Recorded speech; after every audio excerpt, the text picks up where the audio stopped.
espacio de diálogo con dos grandes profesionales de la comunicación, como es Ana María Isla, periodista de Televisa, nuestro país hermano de México.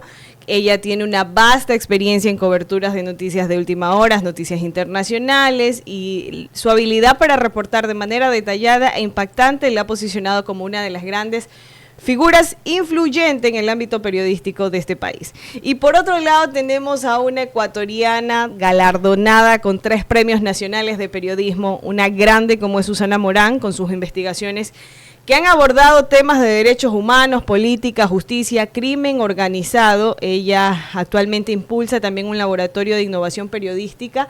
Y bueno, hablar de ambas, detallar su perfil es bastante extenso, sin embargo, aquí vamos no a hacer una entrevista, sino un diálogo para conocer cuáles son los desafíos actuales a los que nos enfrentamos los periodistas. Nosotros en Manabí estamos pasando por un proceso bastante fuerte al hablar de libertad de prensa, al cubrir noticias que forman parte del crimen organizado, porque recordemos que incluso actualmente aquí en Manta tenemos el bloque de seguridad que está trabajando, y diariamente nosotros, el gremio como tal, se enfrenta a situaciones muy complejas, desde censuras hasta temor de publicar o decir nombres de personas que son partes de grupos de delincuencia organizada.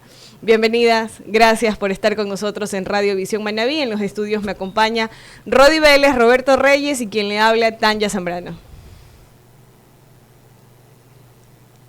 Buenos días. Buenos días. Un gusto estar con ustedes. Buenos días, Tania, Rodi, Roberto, Susana. Un gusto estar con ustedes también conectada. Muchísimas gracias. Ahora sí, vamos a iniciar porque el tiempo apremia. Yo quiero iniciar con una pregunta que puede ser respondida por ambas, sobre cómo ustedes creen que se debe garantizar la seguridad no solamente de los periodistas, sino también de las fuentes y del equipo de reportería cuando cubrimos coberturas que se ven envueltas en situaciones de riesgo. Bueno, quizá empiezo yo. En primer lugar, pues agradecer mucho este espacio. Creo que es fundamental hablar sobre la seguridad de los periodistas. Creo que esto es un tema que a veces no está muy presente en las agendas de los mismos medios o de los mismos periodistas, y más aún en un contexto de alta violencia como estamos pasando en Ecuador.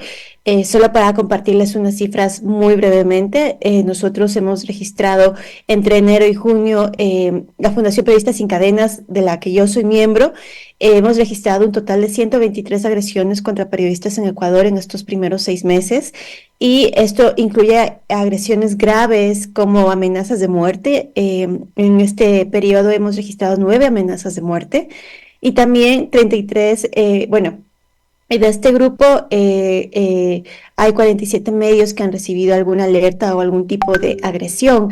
Esto, sinceramente, nos provoca mucha preocupación porque la letalidad de las amenazas ha aumentado en el país. ¿Y a qué me refiero con letalidad? Es decir, estamos viendo más amenazas de muerte, más ataques armados contra medios de comunicación. Justo estaba viendo una cifra sobre ataques armados, creció. El año pasado tuvimos 13 casos de ataques armados o con explosivos a periodistas, y solo en lo que hasta mayo de este año ya registramos 8, es decir, posiblemente vamos a superar la cifra del año del 2023. Y esta breve radiografía que les presento dice mucho de la situación vulnerable en la que estamos trabajando los periodistas para cubrir el actual contexto.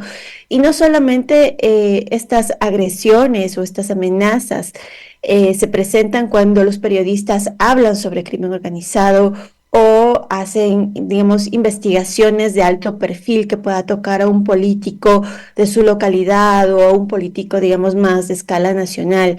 Lo que nos preocupa de verdad es que estas agresiones se dan contra medios y periodistas que están hablando de su ciudad, que están hablando por la falta de agua, que están hablando porque no sé, de las necesidades urgentes de sus comunidades, es decir, temas cotidianos, temas que afectan al ciudadano común y corriente.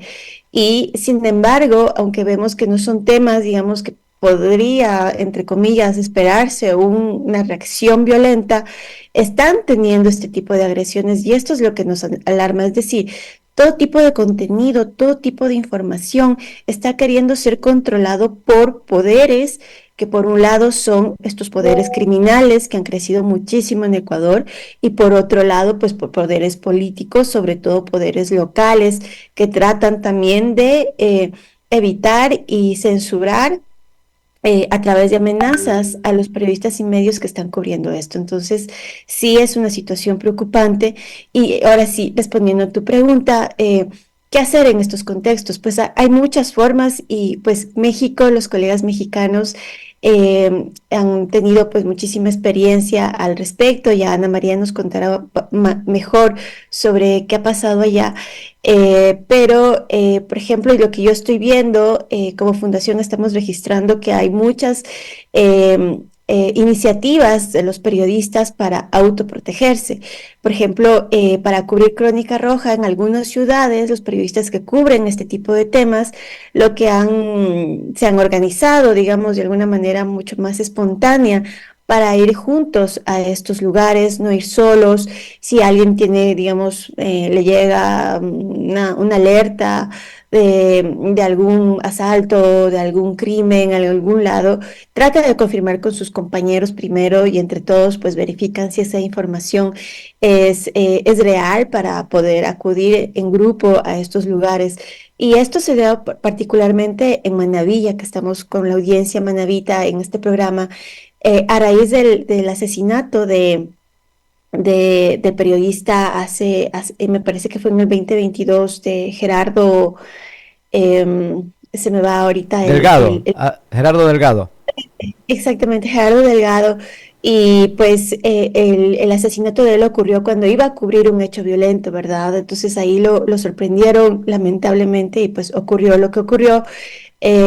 Y a raíz de eso he visto que colegas de la provincia pues tratan de tener este tipo de autoprotección y esto es normal en un país en donde las autoridades le han dado espalda justamente a defender a los periodistas, pero esto quizá podemos hablarlo más adelante.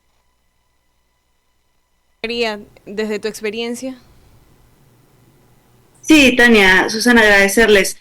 Me parece que lo grave de la situación es que no hay una fórmula para que este reporteo se pueda llevar de manera segura y no hay una fórmula porque si la existiera ya los grupos encargados de estas amenazas a la prensa las sabrían. Y en ese sentido me parece muy, muy alarmante también que hayan tenido que ser estas reacciones espontáneas o maneras desde la propia prensa en calle que sean las medidas que se tomen.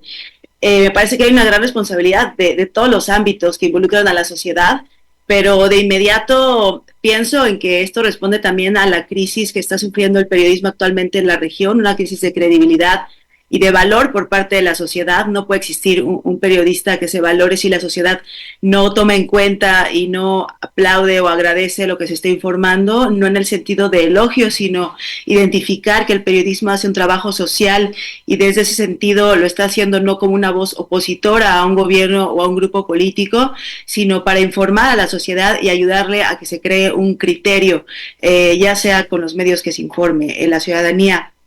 Y en ese sentido me parece que respondería desde el inicio, desde la sociedad, desde esta cadena de corresponsabilidades, pues valorar la labor del periodista. Ahora también respondería a las empresas que contratan a estos periodistas, particularmente que los tienen en ciudades como sus corresponsales o en entornos de violencia, pues también establecer los protocolos de seguridad para ellos. Si bien los periodistas podemos establecer nuestros propios protocolos, como ya decía la compañera Susana, de no asistir solos a una cobertura violenta donde se registró un delito de alto impacto, pues también desde los medios de comunicación se tiene que establecer estos protocolos y cuidados para ellos, no dejarlos solos. Y creo que ya en un sentido desde el Estado, pues no creo que pueda haber una democracia en ningún país, de ninguna región, sin una prensa libre y sin una prensa protegida y que pueda realizar su labor de manera segura y garantizar que esta información que están cubriendo pues pueda llegar a la ciudadanía. Claro, la experiencia de México en ese sentido, como decía Susana, pues es amplia, pero amplia lamentablemente en el sentido de las agresiones que se vive aquí en la prensa, no amplia en que hayamos encontrado una respuesta, porque aquí la impunidad es el ingrediente que sigue a estos casos.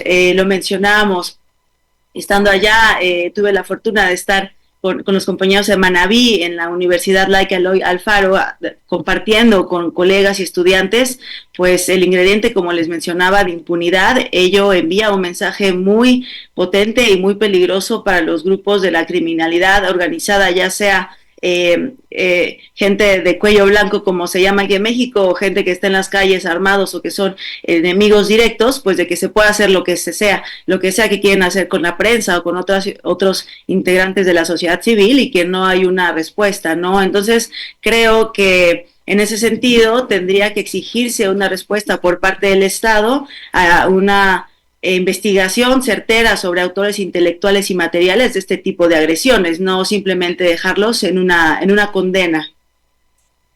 Ustedes mencionan algo que sí, incluso nosotros que estamos en la cotidianidad del día, nos vemos inmiscuidos porque llegamos hasta el punto de acostumbrarnos a cubrir este tipo de informaciones y nos estamos olvidando de hacer coberturas más especializadas de otros temas, en la cual también se ven inmiscuidos los sectores públicos, como por ejemplo los municipios o la parte de la parte gubernamental. Y sobre ello quiero consultarles a ustedes cómo visualizan el tema del periodismo investigativo. Actualmente, a mi criterio, y espero estar equivocada y por eso lo pongo en manifiesto, yo creo que se está perdiendo un poco porque la inmediatez es algo que nos consume en la cotidianidad de nuestra labor y al mismo tiempo el tratar de manejar la verificación de la información se nos roba toda nuestra atención. ¿Cómo ustedes creen, o mejor dicho, ustedes consideran que el tema del periodismo investigativo puede ser una de las cosas que estemos perdiendo por la misma necesidad de abastecer rápidamente a la ciudadanía? Bueno, nosotros desde la Fundación, justamente nosotros tenemos como mandato impulsar periodismo e investigación en Ecuador en condiciones seguras. Eh, y pues un poco viendo lo que pasa en algunas provincias, hicimos hace poco un sondeo en 23 de las 24 provincias sobre cómo está el oficio, ¿no? Cómo los periodistas hacen el día a día y les consultamos y les hicimos alguna encuesta. Y puedo decir que en la mayoría de los casos de los periodistas encuestados, que fueron como 400, si no estoy mal, a lo largo de 2 años que hicimos este estudio, eh, la verdad no hay mucha tradición sobre periodismo e investigación en Ecuador, ¿no? Por lo general las agendas han sido mucho más o responden mucho más a la coyuntura, al registro noticioso que ocurre en cada una de las provincias. Y vemos que el tema del periodismo de investigación ha estado allí, pero no ha sido como una constante, como tú mencionas, Tania. Eh, pero sí hay que reconocer también que hay esfuerzos muy importantes de colegas por ir más allá. Y yo creo que así sea uno por provincia o uno por ciudad, es muy, muy valioso, ¿no? De poder contar un poco a profundidad lo que sucede alrededor. Y pues yo creo que también hay allí una situación de las escuelas de periodismo, de las facultades, de la academia, ¿no? De tener mucha responsabilidad al respecto, es decir, de formar a los periodistas también con esta visión. Eh, y que hemos visto que, pues, en algunos casos los currículos, las materias que se dan, pues, no enfocan mucho o no se le da mucha importancia al periodismo de investigación. Bueno, pero yo creo que esto es no solamente de Ecuador, esto es una situación como general en la región. No hay, o sea, hay países como por ejemplo Colombia, Brasil, que siempre están presentando unas megas investigaciones y demás, pero yo creo que acá estamos trabajando en eso y justamente para poder hacer investigaciones en un contexto de violencia, lo que nosotros proponemos o promovemos es hacer alianzas periodísticas, es decir, a veces nosotros hemos visitado pues muchas de estas ciudades y nos han dicho es que yo no puedo hablar de aquí porque pues todos el alcalde o el gobernador conoce muy bien a todos los periodistas, esta es una ciudad pequeñita, somos 10 periodistas y pues estamos muy identificados, ¿no? Entonces se autocensuran mucho para hablar de estos temas y pues allí esto es una situación que está pasando. Lo que nosotros hemos visto es que el país hay zonas en las que estamos llamando que ya existen unos vacíos informativos muy grandes y esto es muy preocupante por este miedo, ¿no? Por este miedo a los poderes locales, sean estos legales o ilegales, que hay de todo. Y nosotros tratamos de promover justamente las alianzas y desde la fundación, por ejemplo, invitamos a que participen en unos grants, en unos fondos anuales para que puedan sacar estas investigaciones que ellos tienen represadas con el apoyo de los periodistas de la fundación o de otros medios de comunicación que estén interesados en esos temas.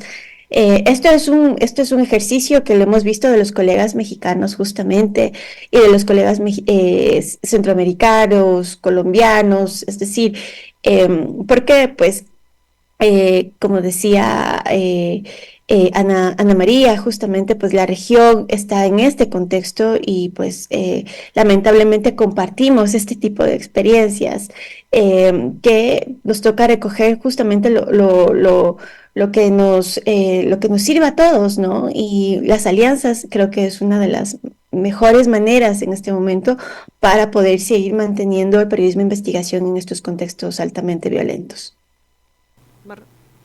Son las 7 de la mañana con 21 minutos. Rodi Vélez les saluda, en realidad muy atento a lo que ustedes han expuesto y felicitaciones porque son mujeres y aunque parezca mentira, pero dentro de los años de experiencia y diálogos que hemos tenido con autoridades y con otros colegas, para el trabajo de periodismo, inclusive en un medio escrito donde yo trabajaba, este perfil siempre se le buscaba a las mujeres. ¿Por qué? Porque las mujeres tienen un poco más de facilidad, pasan un poco más desapercibidas y eso puede ser también un punto como de partida para este tipo de periodismo.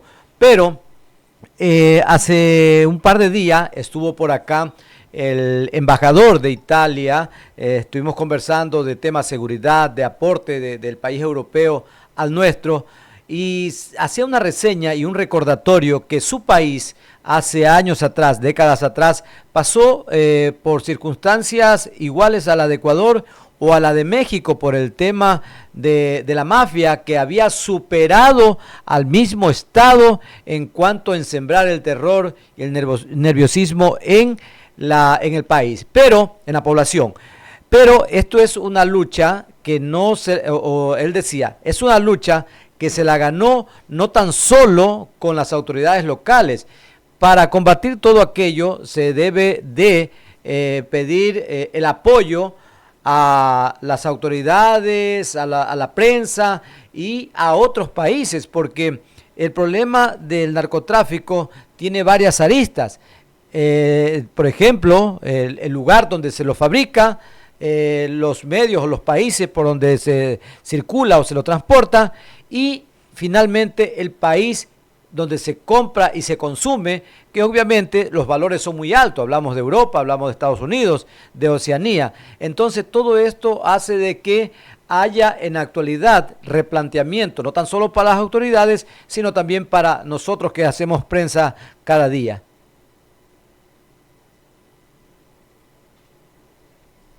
Así es, Rodi. Sí, le creo escuchamos. que para ahondar en lo que comentaba Susana, me parece que esta misma crisis de credibilidad y que ha derivado en no valorizar el periodismo y la labor, pues también nos exige a nosotros como periodistas realizar cada vez más periodismo de investigación, ¿no? Pero también vuelvo al tema de que responde también a los editores, a las empresas, a destinar este tiempo también para sus trabajadores y que no se caiga en que a consecuencia de la precarización y el día a día y que están trabajando en calle más de 12 horas, tienen que entregar la nota del día y demás, pues no se den los espacios para generar ese tipo de contenidos. Me parece que en ese sentido sí es una obligación del periodismo hacer más periodismo de investigación y con ello también combatir la desinformación y todos los demás tipos de contenidos que se están generando. Creo que es una responsabilidad con la sociedad. Y ahondando en lo que mencionas, sí, lamentablemente me parece que ya, me atrevería a decir que toda Latinoamérica ya no está tan dividido ahora como país de tránsito, consumo y destino, ¿no? Parece que se mezcla todo en ello. México, por ejemplo, también ha dejado de ser un país de tránsito nada más, no en ese tipo de criminalidad, por ejemplo, de drogas, sino también de otro tipo de delitos. Y ahí, lamentablemente, Latinoamérica, todo este contexto regional pues se ha visto invadido por el crimen organizado y ahí también responde pues la necesidad de, como decía la compañera Susana, de hacer alianzas, colaboraciones en la publicación. Me parece que el periodismo centroamericano es sumamente pujante, ha tenido en ese sentido muchos aciertos en reportear en contexto desafiante porque como ustedes saben, pues ha sido desde ahí, me parece, desde donde se ha iniciado mucho de esta crisis desde la institución a querer atacar, desde el Estado querer atacar a los periodistas y entonces los colegas centroamericanos pues con estos matices y altibajos han logrado establecer protocolos, mecanismos de colaboración. Lamentablemente en el caso de ellos muchos han sido pues expulsados de su país, ya sea desde ellos una decisión propia tomando... abordar la siguiente pregunta, Ana María, perdón que te interrumpa sí, porque claro, con cuestiones de tiempo estamos ahí. Actualmente también en el Ecuador nos estamos enfrentando muchísimo sobre la libertad de prensa o la libertad de expresión y estamos pasando por situaciones complejas donde nos vemos inmiscuidos en que la parte política está abarcando o nos está limitando muchísimo en nuestra profesión como tal. No podemos ampliar una información porque no, le ofendes a tal autoridad y después esa autoridad te comienza a generar represalias. Y ahí vemos el caso de una... colega periodista de nacionalidad cubana que hace poco fue expulsada del país porque le quitaron la visa. Estas situaciones se han vuelto complejas porque no es el caso reciente. En un gobierno anterior también se expulsó a una periodista internacional que sí son condiciones o son situaciones totalmente diferentes, pero la acción es la misma, fueron expulsadas del país. Y yo quiero preguntarles a ustedes, Ana María, inicio contigo. En tu país, ¿cómo está la situación de la libertad de expresión? Y finalizo con Susana, porque con Susana, como está y está empapada de la realidad local, podemos ampliarla un poco más.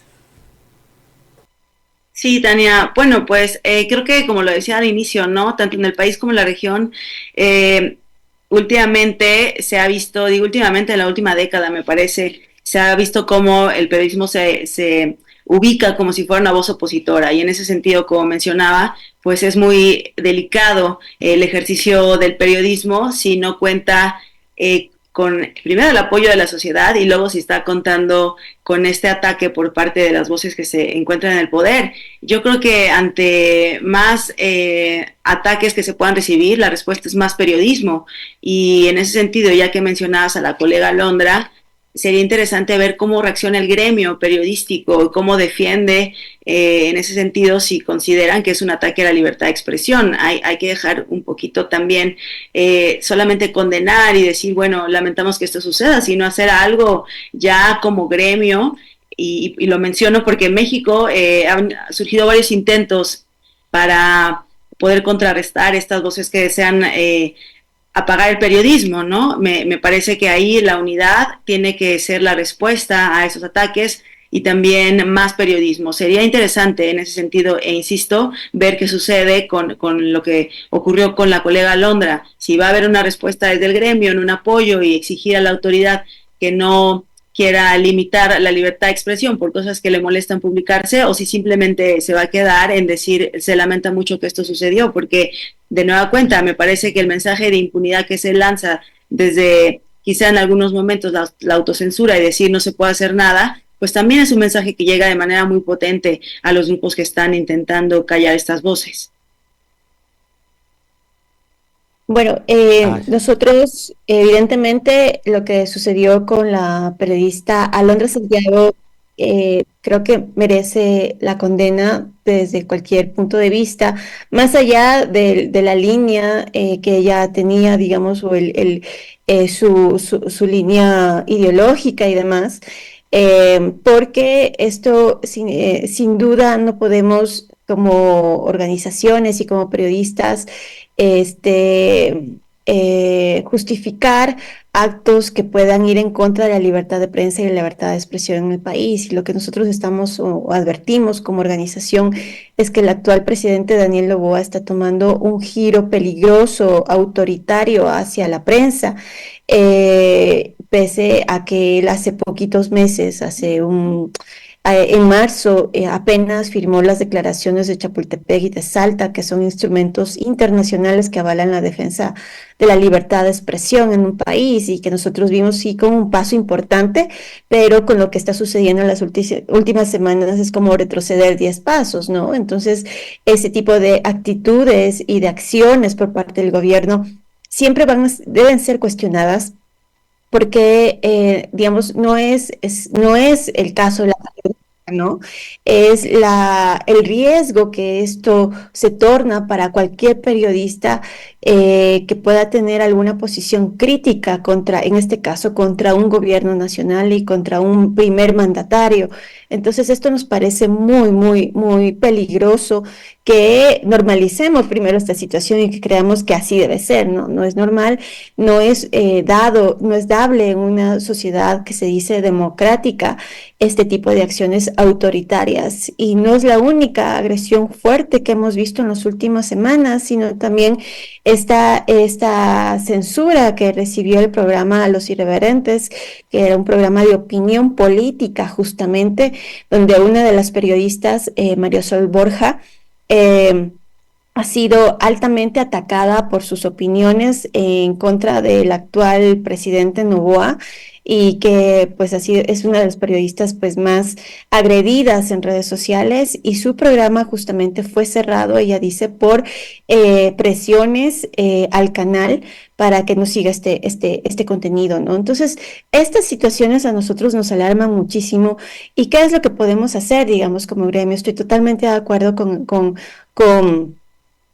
Ana María respecto a que primero esto es algo que tenemos que empujar como gremio, o sea, nadie nos va a dar haciendo el trabajo, ningunos otros sectores van a reclamar por nuestros derechos, entonces somos los periodistas los que tenemos que estar ahí al frente, como haciendo estos espacios, haciendo estos diálogos, haciendo opinión pública al respecto, impulsando y demás, y lo que hemos visto sí es que, digamos, gremialmente el sector de comunicación y de periodismo está muy dividido o está muy debilitado y eso creo que es importante ponerlo también sobre la mesa, por lo que no nos permite, digamos, hacer acciones conjuntas mucho más fuertes a nivel Estado, ¿no?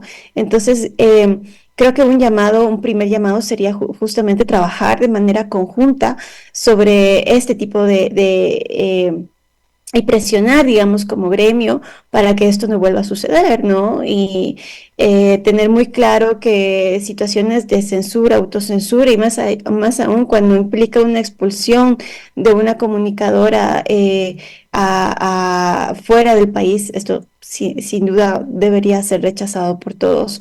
Yo solamente quisiera mencionar una cosa y es que nos preocupa que el presidente Noboa esté tomando estas decisiones y sobre todo que haya dejado sin dinero, y eso es muy grave también, al mecanismo de protección. Tenemos un mecanismo de protección recién creado que no puede funcionar en uno de los contextos más violentos que está viviendo el periodismo nacional. Porque no tiene presupuesto, ¿no? Su presidente, que es Ricardo Rivas, está haciendo pues todos los intentos sobrehumanos para seguir adelante con el mecanismo, pero sin $1 va a ser muy difícil que tenga una incidencia importante para defender y proteger a los periodistas que están en alto riesgo. Entonces, eso me parece también muy grave y es notorio que el presidente Noboa le está dando las espaldas al periodismo. Chicas, por cuestiones de tiempo yo tengo que agradecerles, pero voy a voy a hacer eco de varias cosas. Primero, la precariedad laboral a la cual nos estamos enfrentando día a día. Las condiciones laborales no tienen garantías, especialmente a periodistas que cubren hechos del crimen organizado, también el tema de la libertad de expresión, las represalias y el debilitamiento por parte del mismo gremio. Muchos colegas, al ver que tú generas una opinión y dices, no, ¿por qué la libertad de expresión de Alondra se va a afectar? No, es que tú eres de tal línea política. Entonces confunden el profesionalismo del periodismo con la parte política y es algo que está ahí. Hago eco de tus palabras, Susi, al decir que estamos debilitados. Y aquí esto acarrea muchas cosas, porque si no reaccionamos ahora, que creo que todavía estamos a tiempo, nos vamos a envolver en una situación que nuestra ética profesional se va a ver ensuciada en su máxima expresión. Y es difícil, espero contar con ustedes en una próxima oportunidad para seguir analizando estos temas porque necesitamos generar opinión, necesitamos hacer eco y seguir diciéndole al mundo, estamos trabajando para mantenerles informados, pero también bríndennos o ayúdenos a tener garantías que no pongan en riesgo nuestra vida ni la de nuestras familias. Acá en Manabí, muchos periodistas, muchos colegas temen dar una información de tal situación porque ya existe la amenaza de que, eres tal persona, vives en tal lugar, tu familia es tal, y ya no dicen la noticia como deben decirla, o ¿sabes qué? No la digas porque esta persona puede reaccionar así. Entonces ya nuestra profesión como tal no está siendo libre por ningún tipo de los escenarios a los cuales nos estamos enfrentando. Chicas, muchísimas gracias. Les agradezco enormemente. ¿Algo que deban o que deseen pronunciar ya en la parte final de este espacio? Pues yo agradecer el espacio. Adelante, Susana. No, sí, igual, agradecer, creo que es súper importante seguir hablando de estos temas en este contexto y ya en sí mismo hacer estos espacios es mucho. Así que gracias. Agradecerles también y bueno, el mensaje es que el debilitamiento del sector solamente fortalece la criminalidad y la censura. Entonces, si nos quedamos con ese mensaje, yo creo que hay que accionar y hay que hacer algo nada más. No nada más quedarnos en el texto y en la condena, sino en realidad hacer algo para que no, ya lo decía al inicio, no hay democracia sin una prensa libre. Muchísimas gracias. Ahí escuchábamos a Susana Morán, periodista ecuatoriana, y Ana María Islas, periodista mexicana, ambas grandes colegas.